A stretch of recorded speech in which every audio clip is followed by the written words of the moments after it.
Hi, hello. Hey, welcome. Welcome back to another episode of our podcast. This is episode 10 of The Woo! Time Is Now by Rukama and Batia Goldston. Hey.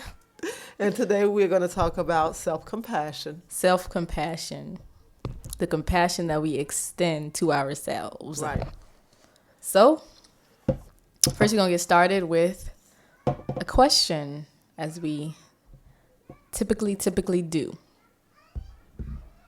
And the dog that is significant Very significant to the process. to the process. All right. By the way, how you feeling? How are you? What have you been up to? How's life? Wow. You want to go first or should I? Here we go again. I'll direct my question to you first. Oh, okay. So I'm answering. Uh-huh. Okay. What do I need to hear right now? Oh, wow. What do you need to hear right now?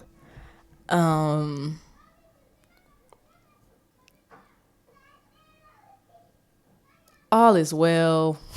Always.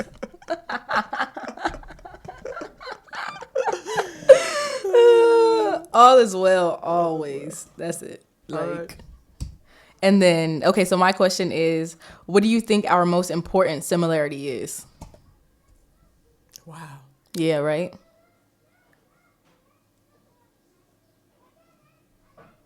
Curiosity and exploring. Yeah. A desire to just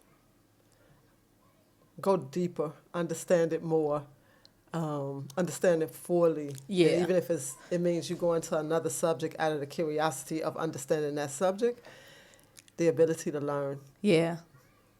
I would think so as well. That's what's driving these conversations. Right? Right? So All right. let's direct these two questions to our audience, to our listeners. What do you need to hear right now? Yeah. And if you with somebody, ask them, Yeah. what do they think you need to hear right now? Right. That'll let you know. And then what do you think, and this could be between you and anybody, it's just like, what do you think your most important similarity is with any person in your life? You could think about that. And it could be with yourself too. Yeah. What do I need to hear right now? You Yeah. can say that to yourself, especially since we're on Compassion. self-compassion. So one of the things that I personally need to hear right now is that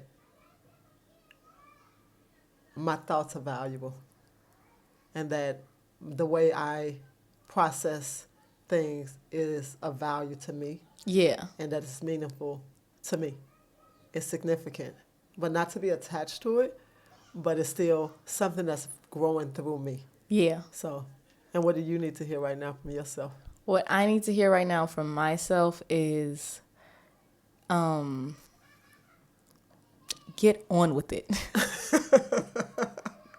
Get on with it. I'm just, man, you know how you're like, you at the cusp of something that you feel like, okay, this is really about this book.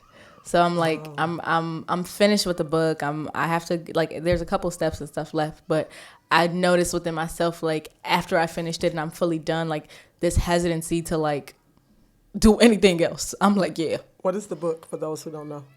For those who don't know, I wrote consciously, unconsciously, I wrote a trauma anthology. Really, that's what it is. So it's like a whole book. It's full of like writing. So it's like poems, prose, and like reflections. And it's like a follow a 6-section arc, and it just go through the process of kind of healing and just more understanding trauma from an inside lens. So that is what the book is called. It's called A Soft Place to Land. It should be coming to you. I don't know when, but it's something I'm super passionate about it. I really love it. I think it's great, but it's like, as much as I think it's great and as passionate as I am about it, and as much as I want to add and tweak this and do that, I still feel myself being very hesitant to share it and to, I think it's just the sharing of it and allowing other people in. I guess that in this space is like a space where self-compassion is very necessary because I'm putting something out there that is very personal to me. Is it really? Is it not just a lot of people's stories. I'm just the one that's saying it. But it's just being very kind to myself and knowing that all is well and whatever is supposed to be will be. I endorse the book. Oh, Yeah, definitely. hey. A lot of self-reflection, a lot of self-compassion. And a mother and daughter duo, it is definitely something that when I first read it, it brought me to tears. And we processed a lot together. So the traumas and the experiences, they were not new to me. But seeing her methodology of putting it together has just been a beautiful experience to witness and to watch, and I'm very proud of you. Hey. And I'm so happy that you are. That's probably what I needed to hear. I'm so happy that you're sharing it with the world. Yeah. Whoever the world is that read Yeah. it, even if it's just one reader. Yeah. And you inspire me. Yeah. You really inspired me. Even a couple months ago, you made a comment and you were just like, I can't wait to the day you feel comfortable with everybody seeing you or something like that. And I was like, I felt like the hesitation towards it. I'm like, girl, what they got to do with me? And then, but that comment had played in my mind. And I'm like, wow, that is such a. So we just modeled self-compassion for you. And how we modeled it is that self-compassion is a huge amount of openness, open space and expansiveness and allowance in a process of your journey or whatever you experience where negativity or judgmental thoughts enter in because of suffering. Yeah. Usually self-compassion is connected with an amount of suffering that you have seen, experienced, endured, explored, been a part of, directly or indirectly. So you can always tap into your own self-compassion by looking at the little version of you, the experiences that happened with you, through you, that no one else saw, no one else listened to, no one else heard, but you knew that you were experiencing it. And at whatever stage or age you are, just to remind yourself that you are worthy, that pretty much it wasn't your fault, even though on a higher spiritual level it was your creation, but not your responsibility, nor your fault. And no one should treat anybody in a harmful way. And self-compassion is the work you have to do with yourself. I can't give you self-compassion as much as I would want to give you self-compassion to tell you it's really okay. Yeah. You're really all right. You really can let the world know who you are and still be who you are. That's something that you have to learn within yourself. Yeah. And how I understood it with myself was that I had to go in and I had to tap into the little girl inside of me. I wasn't always this version of who I am. Yeah. I grew into this version. But as I grew into this version, I had to see the holes that I placed in other people because I didn't know. Yesterday I watched a video with somebody saying they didn't know to catch the balls of the holes that were being created. And she said, I didn't even know that the balls existed. Yeah. So it's so much stuff that when you yourself is surviving as a parent and you're in trauma, you've experienced trauma and you're a survivor of life, the life journey, and you're in a mode of hustle bustle and you just running through life, you miss the points. Yeah. You're not intentionally missing the points, but you have to miss these points because somebody missed them in you.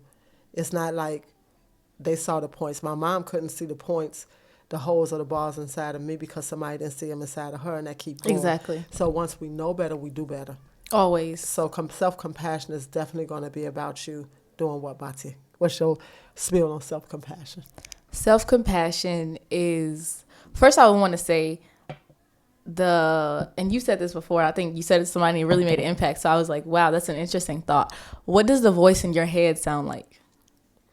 Who is the voice in your head? What thoughts do you have? Let's say if you do mess up or if you do something that you don't in your own mind perceive as whatever you think it should be, opposite to what you think you should be doing or how you should be behaving.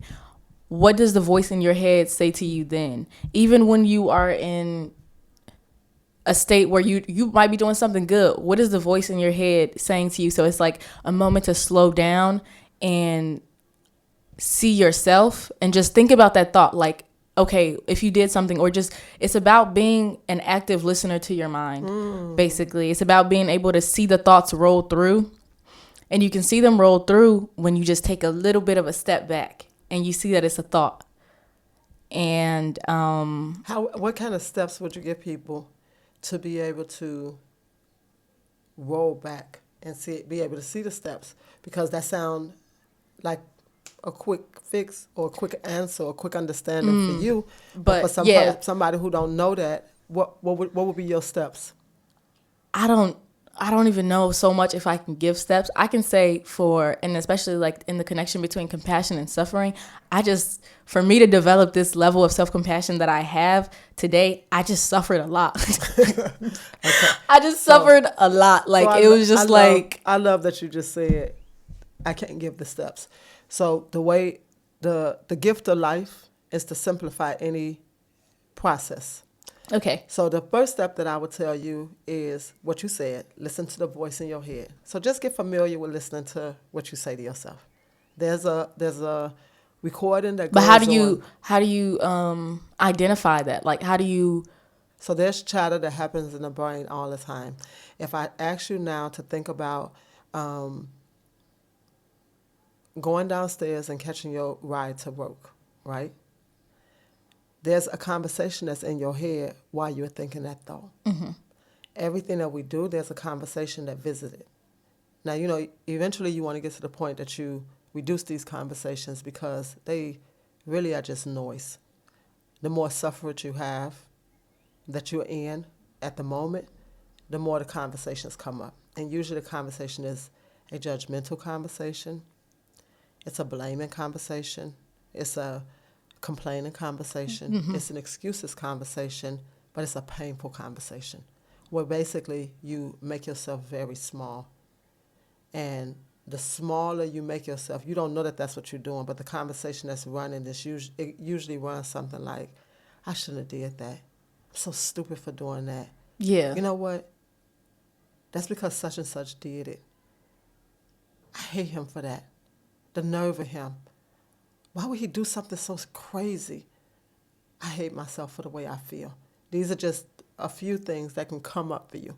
Some people's internal dialogue is harder towards the person outside, and some people's is harder towards themselves. Yeah. But it's present when you are in that state. So number one, pay attention to the thoughts that are visiting you. Just if you don't know that thoughts visit you, become aware that thoughts visit you. Like, if I'm going to put my sock on, I'm going to say, oh, wait, I need to oil my feet first. Yeah. Why do I need to think that thought? Why do I need to process that thought before? Or, oops, I ain't put no socks on. Dang, where's my shoes? All those are processes that are happening inside of you. Okay? So you want to become aware, number one, that thoughts exist inside of you. Then you want to pay attention to what the thoughts are. Are they expansive or are they shrinking thoughts? And how do you know if they're expansive or shrinking? You asking me? Mm-hmm. I would say the way that they make you feel. Mm-hmm. The way they make you feel, the actions that you take, yeah. But it's also, again, like, I think it's that element of tapping into how you feel and just being able to feel how you feel. Mm-hmm. Notice how you feel.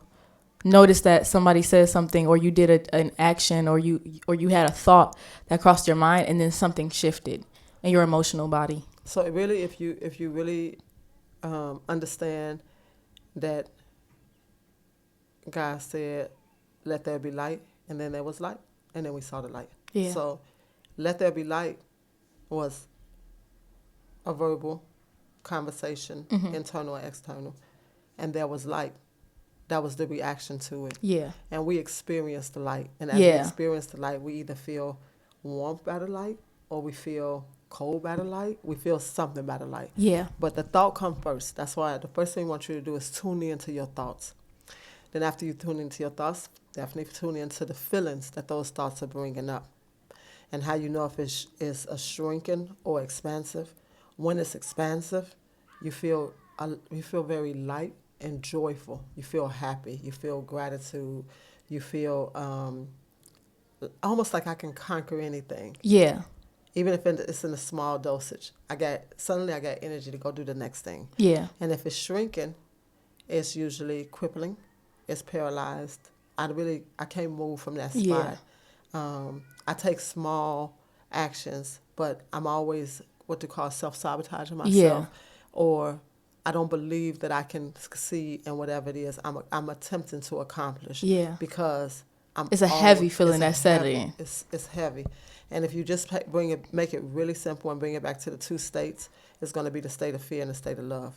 So the state of fear is always going to make me feel heavy, and the state of love is always going to make me feel light. Yeah.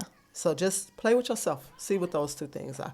So that's one and that's two. And the third step is, once you identify it and you become aware of it, choose to be intentional about whatever you're doing. It's the intentionality that actually is the gateway to self-compassion.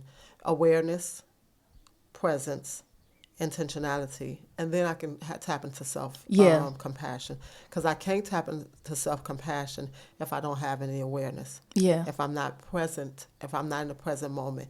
Self-compassion happens in the present moment.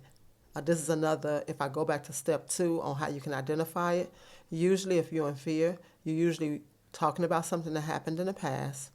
You're struggling with the concept of what will happen in the future. And if you're in a love field or you're in the expansive bubble, you're going to be present for, let me get my shoes up. I'm putting my shoes on. Yeah. I'm walking down the street, but you present. You stop and you look and you gaze. Yeah. That's a good way to foster it. And it's also, I think when we talk about self-compassion, I think judgment is a big, the judge in you that's like, oh, this is supposed to be this way and this is supposed to be that way. And when we are compassionate to ourselves, I think that a lot of people can get in this mindset where you think that compassion and kindness and accountability cannot coexist. And you think only judgment and accountability coexist. So, and that's even with yourself. So it's like, you've done this thing that you've deemed as a certain kind of way or just dumb or bad or whatever. And it's like the judgment that you have about yourself for that thing, you're not allowing an idea of self-compassion to come through because you feel like you're letting yourself off the hook. Like I've heard people say that kind of stuff, like, then that mean that this, that, and the third, or like, if I'm able to be compassionate, this is again, externally, but if I'm able to be compassionate to another person, then that means that I don't think that what they did is, it's like these whole narratives that are locked in, and accountability and self-compassion coexist. They usually always coexist because you have to be accountable for your thoughts and your feelings and your reactions and how they make you feel. And what state do they put you in within yourself? Because ultimately, I can be as compassionate as I want to be with you. But the real job that you have to do is to go in and to get your baby and be compassionate to her.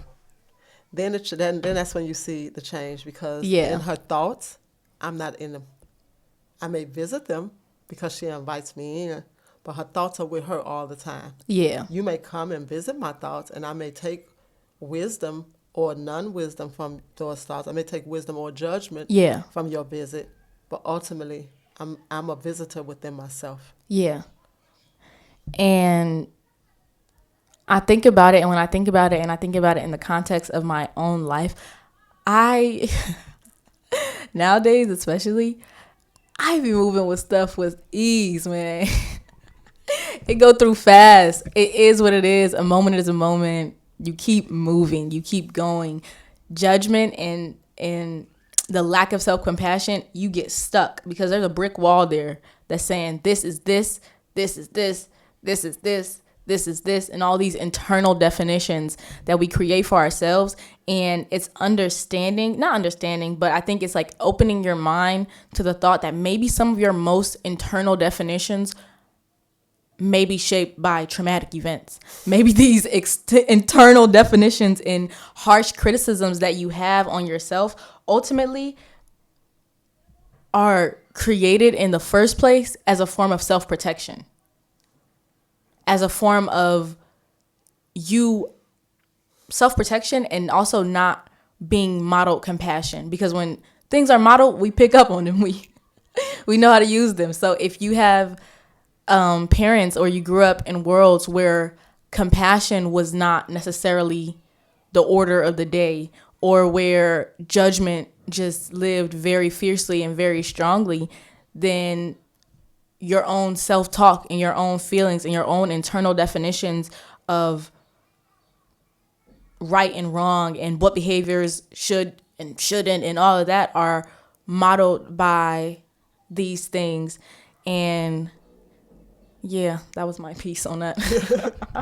I don't know where I was about to go, but I was just like, I was done with that thought. That was a thought that completed itself. That's beautiful. That is so beautiful. It just reminded me of what Kohen Ravi said when he said, just be present for the expansive, infinite, masterful creation that you are. And when you said that a lot of the lack of self-compassion come from trauma that you experience, it's your way to say, if they couldn't protect me, then surely I can't protect myself. Yeah. So self-compassion is an invitation that you are allowed to give to yourself. Yeah. It's a love that maybe you never considered, never thought, but you desired. So you ask yourself, well, how do I go about getting it? Yeah. And one of the things you can do is say, in what way did I want to be told you are? Yeah. You are what? You can be what? You can do what? In what way did I want to be told you're enough just for existence, just for being born, just because the Creator brought you into the place that you're in right now, and every morning or every day that you wake up, the breath of life is being breathed into you. Yeah. Like when the sun shines, it doesn't shine on me, but it hides itself from you. Yeah. You know? So when you think about self-compassion, think about when you walk out and it's a sunny day. Everybody catching that sun. Everybody have the possibility to go within and acknowledge that the sun exists and talk about what the sun is doing, how it's radiating within them, it's warming them. Just that is the part about being present in a moment, because the moment is all we have, and it's really a fleeting moment all the time. Yeah. And I love the concept about making choices and decisions in 10-second Intervals. increment. Yeah, because nothing is so rigid and so harsh that it has to stay that way. And Abraham Hicks speaks of it. She says 17 seconds, you can change any state that you're in. So you want to make a complaint about something, complain in 16 seconds. Because when it gets to the 17th second, it's already locked in. Yeah. So instead of us just allowing things to be locked in, why don't we just be conscious of what's going on inside of us? And, we're not exempt from having self-loathing conversations with ourselves, or having moments that I'm just off. Yeah. It's just been, I'm off. I can't find I'll be so the off. balance, right? And even in a growth process, I still have moments that I wake up and then like, I'm off. Yeah. Like I can't get out of this loop that I'm in. And I have to process it first with myself. One of the tools I use is writing and reading it back to myself and listening back to myself and hearing, acknowledging what's going on inside of me. I don't run from it. Sometimes big stuff be being birthed through me, and it's heavy, and I don't know what to do with it. And sometimes I just want to sling it, and I want to say, all this work that I'm doing, I don't want to do it. It just come right back the next day and say, hey, we back. Yeah. We came to visit again. It's not coming to visit so that I can stay stuck there, or so that I can lean into what I'm familiar with. What happened yesterday, I'm very familiar with how to navigate being hateful and mean and judgmental. I know how to do Oh, you that. could be overly familiar. I know how to play the game. I know that game well, right? So I have to ask myself, what did that game gift me with? Did Yeah. it gift me with expansion, or did it make me feel little? It always made me feel little, and it makes me feel little even thinking about it now. And I want to be inexpansive, so I'm going to do the work to process it so that I won't create No excuses for myself. Oh no, I can't get the winner circle going because, I didn't. I don't know how to put it online. No, I'm gonna sit with myself and I'm gonna learn technology and I'm gonna call my coach and I'm gonna send a message and he's gonna help me and navigate it. Well, look at this. The same Yep. way I help navigate people through meeting themselves and creating a compassionate, authentic connection with themselves. Because if you ultimately in a good, I don't even want to use the word good. If you in a authentic, wholesome relationship with yourself, you'll be like that with anybody else. Yeah. That here's the thing about self-compassion. It's really contagious like gratitude Yeah. and like kindness and like gentleness and like love. Once you tap into it and you understand how to do it, when you walk into somebody else, no matter what you experience and what you see, you're going to be kind to them. You're going to have compassion for them. Yeah. You're going to be able to see them outside of yourself. Because the same grace that you extend to yourself is the same grace that you're able to extend to other people. And so the judgments that you don't make and don't hold up against yourself, it would be irrational and illogical for you to hold that same judgment up towards someone else. And so that's another thing of like when you find yourself holding a judgment against somebody and when you find yourself finding a fault and an incongruency in somebody else as in they're, this way and off, it's also a great opportunity for you to reflect on yourself and see where's that moment, where's the point that I'm judging myself for that same exact thing, and how can I introduce, let there be light, how can I introduce some compassion into the way that I process and the way that I deal with that emotion or that feeling or that action within myself. That was beautiful. Yeah. How you feeling out there? Are you How being y'all self-compassionate to yourself? And if not, we hope that this conversation is a doorway for you to understand the significance of self-compassion and offer you an invitation to, play with it a little bit more. Even if it's just 10 seconds more every day that you introduce something of self-compassion to yourself. Yeah. It's just a permission. I give you permission. I give you permission. If you need a permission, then I give you permission. And if you needed to slip, I promise you, get you a piece of paper. Do I have one there? Get you a piece of paper and write, Rukama gives me permission. Put a check mark inside of it and check it. Because sometimes we need to be given permission. Yeah. I need sometimes permission. So I extend the permission I give myself to you. And I ask you to extend it to somebody else because that's compassion, that's graceful. And if I give myself permission to fall apart, I give you permission to fall apart. I also give you permission to put yourself back together because you're not broken, you're not the trauma that you experience, you're not the levels of survival that you may be going through. That's not who you are. Yeah. Those are experiences that you're having. You are still an infinite being who have been created to be present at this lifetime, to journey through whatever it is you're here to journey through, to be the gift of whatever that is. Maybe it's in your voice, maybe it's in your movement, maybe it's in your art. You came here for a reason. When I sit in the office with clients, each one have such a beautiful gift that they came here for. It's clouded.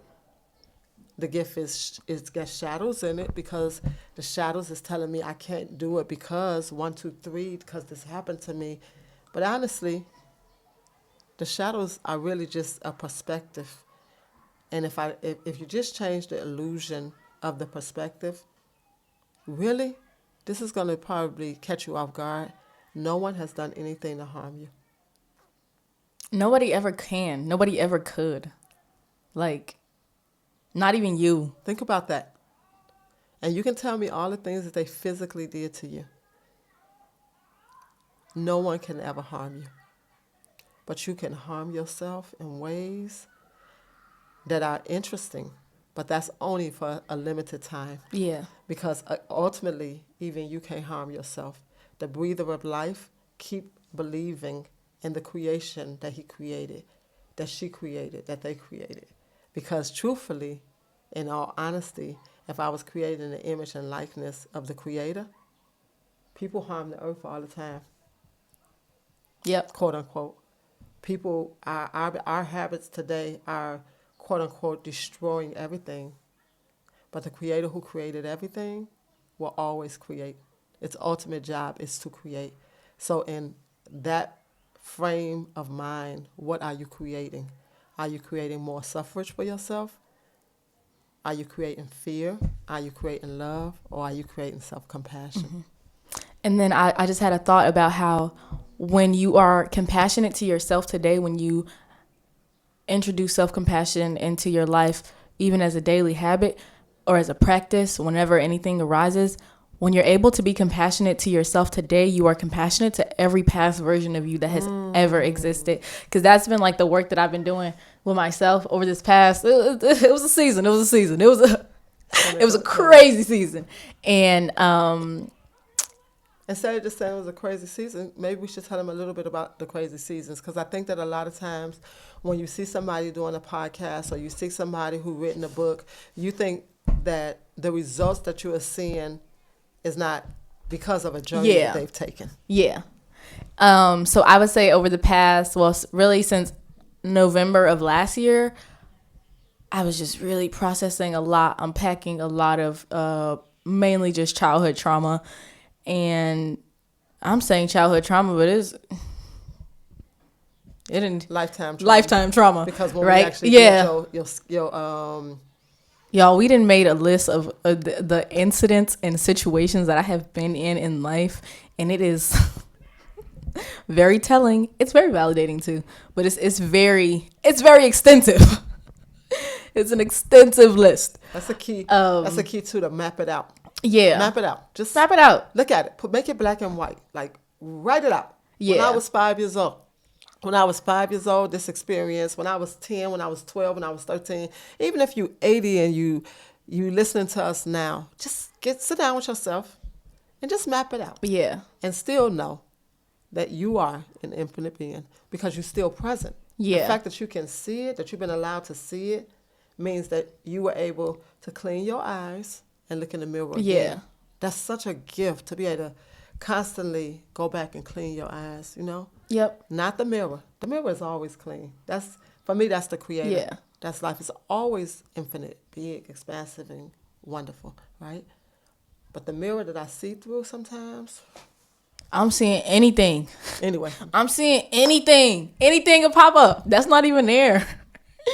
But so I've just been unpacking a lot, and I notice, and I can see it so clearly because it was a season, because I've built up so many tools in myself. When I went into this processing, I was so kind to myself. I was so compassionate.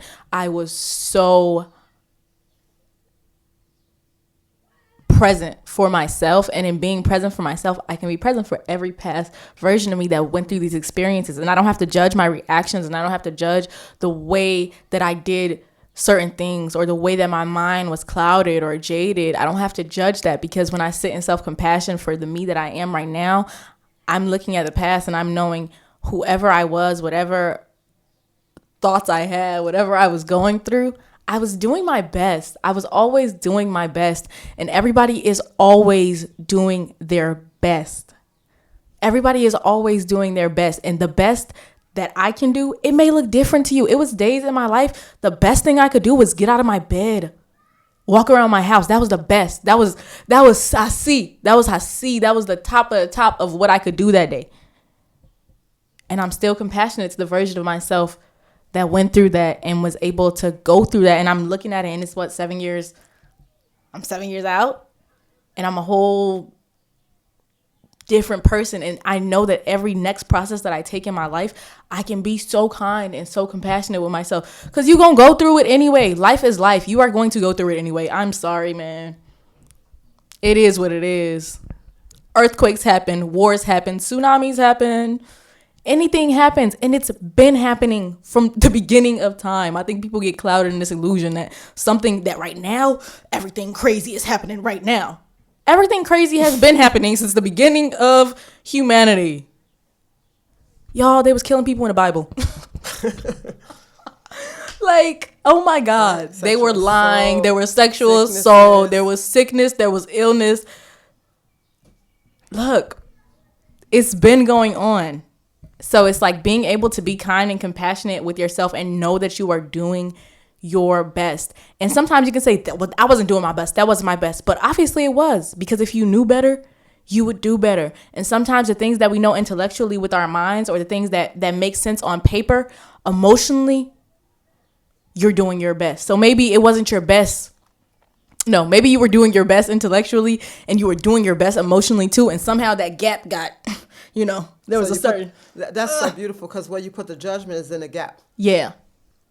That wow. is beautiful. Exactly. And the gap between, wow, right? The gap between my emotional ability to understand it, comprehend it, and receive it, and my intellectual and my cognitive ability too. There's a gap that stands between it. Now, what we want to do is we want to merge the gap. Yeah. Like we want to put them together, where internal excellence and external well-being is connected, and your connection with yourself become cohesive. And then imagine judgment as a brick box that every time you close in and get close, you right here, you can't move nowhere from right here, because it's blocked from all sides. And so compassion could be like a soft pillow, a soft little pillow, a feather in the air. And so when you close in on it, it just get softer and softer, and keep pulling, softer, and it pull apart. Yeah. Parted like the Red Sea. We've been tapping into some biblical, some Bible imagery today. But as y'all can see, we love diving deep. Like we go in on, and we just be making stuff up. And it's like we so just beautiful. See, here's the beauty. When you have whatever it is that you're doing, get playful. Yeah. Get joyful. Get light. Get easy with it. Yeah. Because if you have to imagine self-compassion as a feather folding in, the feather is always soft. It's always gentle. It's always kind. And if you have to imagine that brick wall is closing in on you, you don't have anywhere to go. Like, you want to make it even more visual for yourself. Put that brick wall and then put a brick of ice inside that brick wall.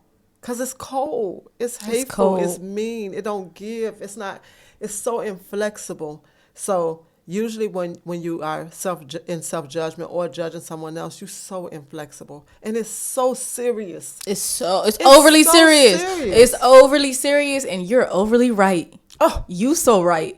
And they're you so wrong. Right, and they so wrong. Oh my God. And there is no wrong or no right. You have an experience. They have an experience. And really, if we come to one another with, first of all, just genuine, I love you. Yeah. I see you. I love you. I see you. I appreciate you. I value you. I acknowledge you. If we just come with that first, then you can have a conversation. Sometimes the person from the outside, they don't see you.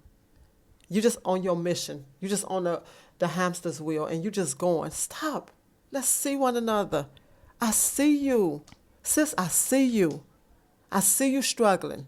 I'm not able not to see it. Yeah. And I also see you not struggling. I see you thriving. I see you in your moments. I see you getting your. I see my daughter, right?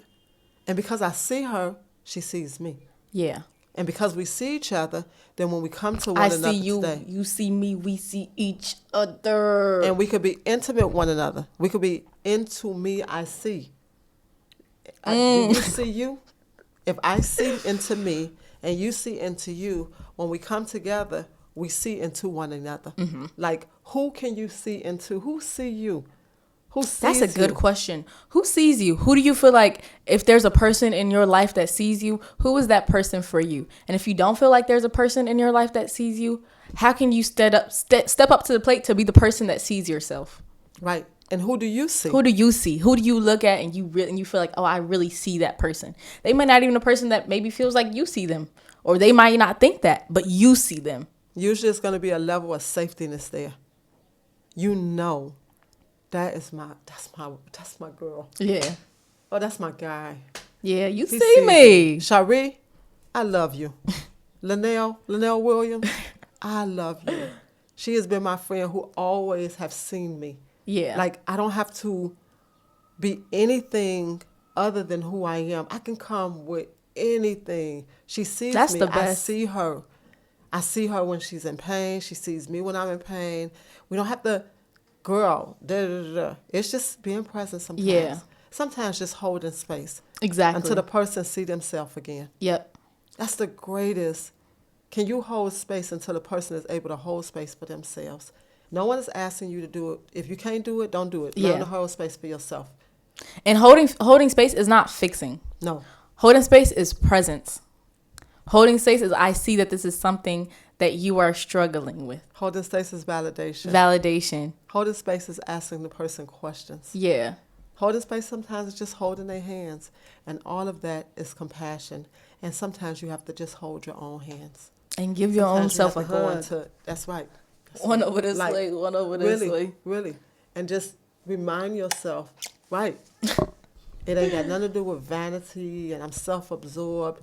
True love and true compassion is to be able to go in and hug yourself without wondering what you think about me if I hug myself. Yep. What you think about me if I suddenly can stroke my skin and say, oh, I just love you. I just so love tender. You're so kind to me. Or I can thank my body for the work that it does because I'm not my body. My body is an entity outside of the me that's so huge and so expansive. Yeah. Like if they cut off your arm, would you still be you? Yeah, my spirit is holding. My spirit is holding my body instead of my body holding my spirit. Mm-hmm. I feel like we all over the place. So let us ask you another question. Yeah. So we can get back in sync because y'all know. Y'all, we go. We can just go anywhere. Mm-hmm. I think this could be our. Yep, it can be. Oh. Oh. Oh, I'm going to. Oh, shoot. That's your what? question. Oh. Well, we can ask each other. I can ask But you gotta get your me. phone. Oh, this what is one it? is like, oh wow, this is beautiful. You ready? Yeah, I guess. I'm gonna get my phone. Okay. Okay. Get your phone.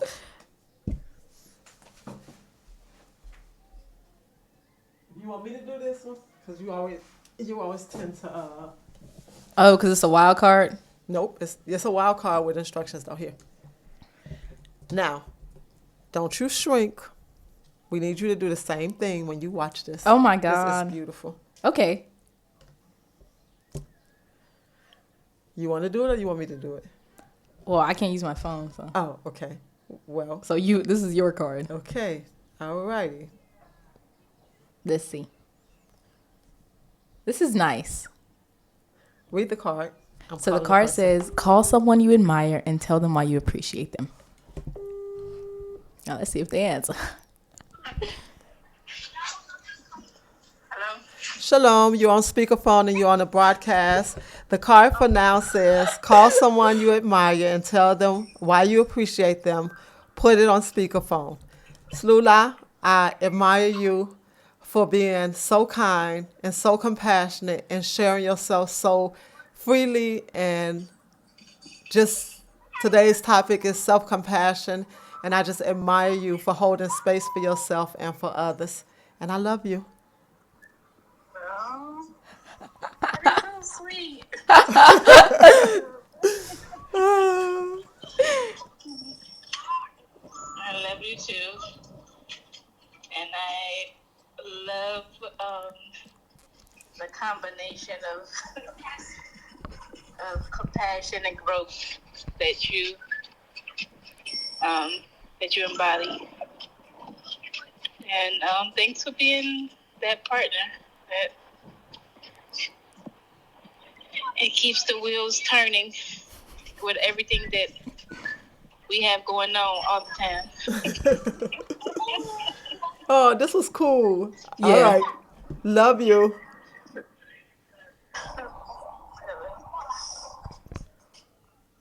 That was nice. That was very nice. Muy bien. So wait, you do the same. Don't hesitate. Yeah. Pick your phone up and Call somebody you admire and tell them why you appreciate them. if you want to make it even funner, record it. Like press record, and after you record, drop it in the box. Drop it in the comments. I don't know if that's. You I don't know if that's possible. Okay, but, well, if that ain't possible, just share it with somebody else. Share it with Send somebody, it to somebody yeah. else as an exercise. That's really nice. That's lovely. And you don't want to. Oh, you can't. Your phone. Yeah. Okay. So, how do our personalities complement each other? That's for you. That's for me. How is this for me? Because okay. So you pull another card then. Oh, so then I just answered. Okay. I don't even know how that works. Happiest memory this past year? This past year, 2025 has been a blur, y'all. But my happiest moment this past year. Memory. Memory. Oh, that's a good question.